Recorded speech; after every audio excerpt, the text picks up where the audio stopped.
it's like everything in life, if you just are willing to take responsibility for it in any way, whatever you have, whether it's a very serious illness or just a minor thing, or whether your financial situation is bad or whether your relationships aren't working, if you're willing to just simply say, whatever it is, as Abraham often says, you don't want to say, I'm being punished for it, but you want to be able to say, I was a match to it. In some way, I matched up to this bad economic situation, or I matched up to this relationship issue that I'm having. And if you take that responsibility, then you've got at least a chance to do something about it, or to rid yourself of it. A question of how you talk to yourself, really, and just when people would say, even when I did have a sniffle, and someone would come up to me and say, "Oh, you've got a cold," I'd always say, "No, I don't get colds. I don't do colds. Those are not things that I've never acknowledged anything like that, because the minute that you do, you put that label on yourself." And I always quoted Kierkegaard. He said that once you label me, you negate me. Now I'm just something that can get a cold or not get a cold, and it has nothing to do with who I am. And I've just always believed we have much more power over virtually everything in our lives. When the big waves come along, or the storms come along, or whatever comes along, instead of fighting and getting angry and trying to make it go away and all of that, it's like, let yourself be lived by it. Let yourself be carried by the wave, and just go, Abraham speaks a lot about going downstream instead of upstream. I think one of the great lessons in life is in that simple little song, row, row, row your boat gently down the stream.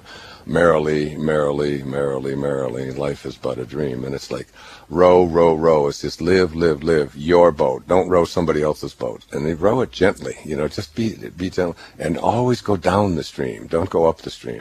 And I think all of the creatures in the universe and nature seem to know that. They just let it go. And you don't just have to be in the water to realize that. And I was thinking about that today. It's just to let myself be lived by this thing. Know that this divine Tao, this divine source, it knows exactly what it's doing, and you're a piece of it. And let yourself let it go.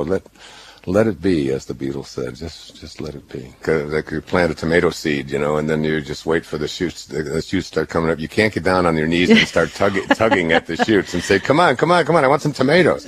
You just have to. I always say my favorite line out of Dot Jackson Brown. He says, "Nature reveals its secrets by and by." That's very true. Very true. By and by, just let it be, and let it be. And but I had this wonderful image there this morning of how I could just, and so for about 45 minutes in the ocean, I was out there on the waves, and instead of even moving my arms and everything, I just let myself be taken by these big, big waves, and way up high, and then it would take it down again, and there was this wonderful feeling of just sort of being cradled in the arms of the Tao, or of God, and trusting that it's going to take me exactly where I'm supposed to be.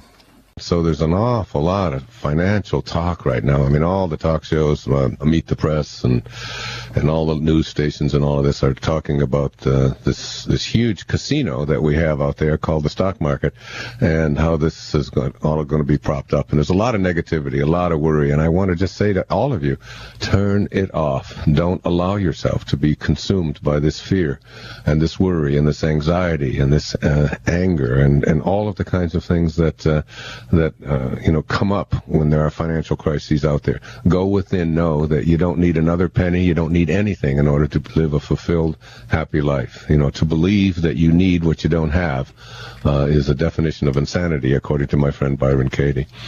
So, for each and every one of you, as this goes, whatever it is that they do to prop it up, or to resolve it, or to borrow more money, or to go more into debt, go within in your own heart, and don't allow yourself to be brought down by the negativity and the fear and the worry. There's only two emotions in this world. There's fear and love. Love yourself, have love for God, have love for a knowing that whatever it is that's coming your way, you have within you the capacity and the power to weather it, not only to weather it, but to make it work for you and to turn it around. And if enough of us begin to act and believe and live this way, then these kinds of things will become something that's no longer a part of our consciousness. So live peacefully, even when there's tumultuous things going on all around you. Go within, go to that private inner place, and know that you have the power to weather whatever is coming your way. Mm-hmm. Okay? Well, thank you for that. That's my message for everyone out there. Don't listen to all of the fear that's coming at you. Yeah.